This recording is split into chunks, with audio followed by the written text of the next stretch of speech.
Here I continue to examine Robert King, the Jehovah's Witness internet apologist known as the Watchman, and his answers to a write-in atheist's questions on one of his podcasts. In this section, the Watchman struggles with the biblical passages regarding slavery. Now, the law about you're allowed to strike and kill your slave as long as it takes him a few days to die. This is another aspect where Jehovah gave specific laws concerning master-slave relationship. And a master was not to abuse his slaves. In fact, if you injured your slave, he was set free. Hold on there, Robert. Not so fast. You can't sugarcoat what the Bible really says. It wasn't merely a matter of injury, like a cut, a splinter, or a black eye, but a permanent injury. Exodus 21:25-26, to which you likely refer, states, "And if a man smite the eye of his servant or the eye of his maid, that it perish, he shall let him go free for his eye's sake. And if he smite out his manservant's tooth or his maidservant's tooth, he shall let him go free for his tooth's sake." Nice try to gloss over that, though. At any rate, the Watchman continues, And there was no such thing as perpetual slavery because the Sabbath year or the Jubilee year, whichever came first, you were to set your slave free. Bullshit. Leviticus 25:44-46. "Moreover, of the children of the strangers that do sojourn among you, of them shall ye buy, and of their families that are with you, which they begat in your land, and they shall be your possession.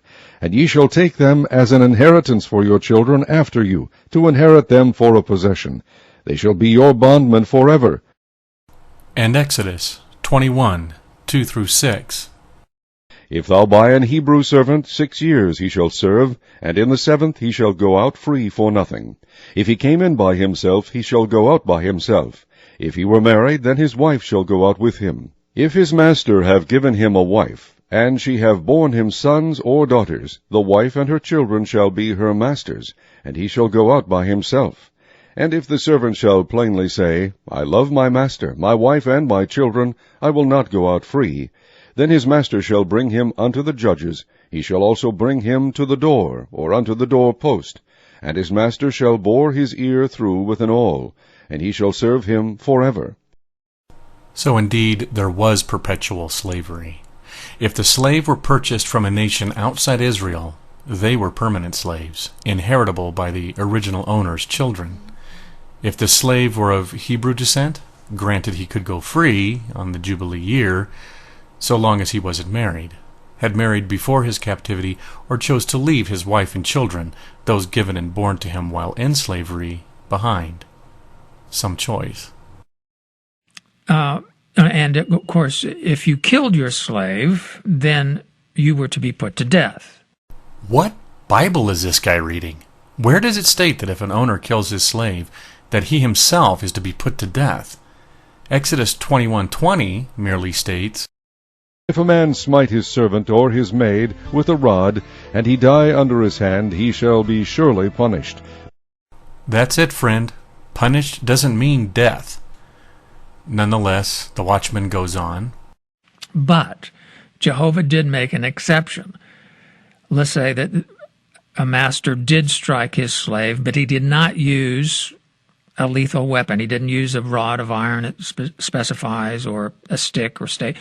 Let's say he just slapped him and punched him and the guy fell down, and then he didn't die immediately. He lingered a few days. So Jehovah was saying this would give evidence that he did not intentionally kill him. It would be considered accidental homicide. And in that case, the master was not to be put to death.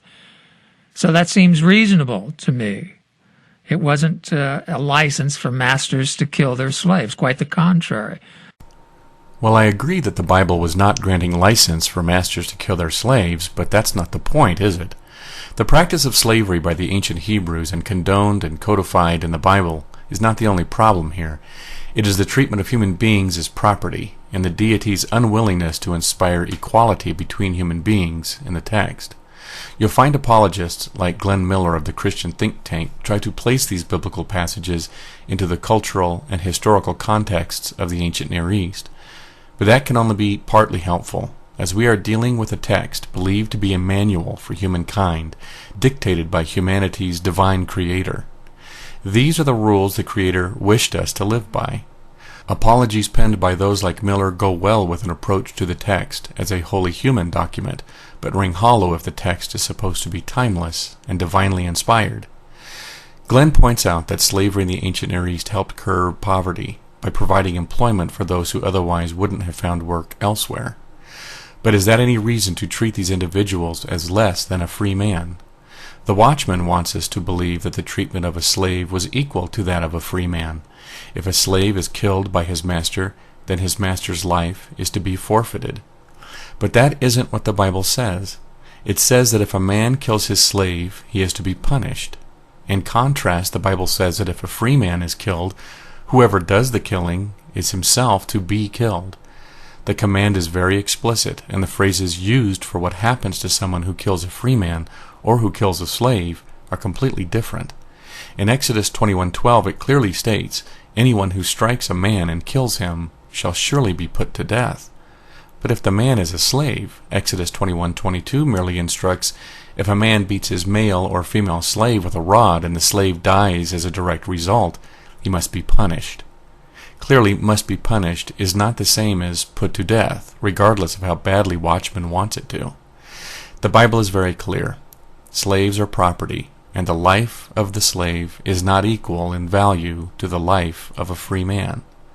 That is the most egregious part of the whole affair, that human beings can be property, and their lives valued accordingly, all condoned and codified by the great Jehovah God. So, the Bible is, once again, at odds with the founding documents of the United States. The United States Constitution declares that all men are created equal and endowed with inalienable rights. However, the Bible disagrees and lays out clear differences between the rights of free men and the rights of slaves.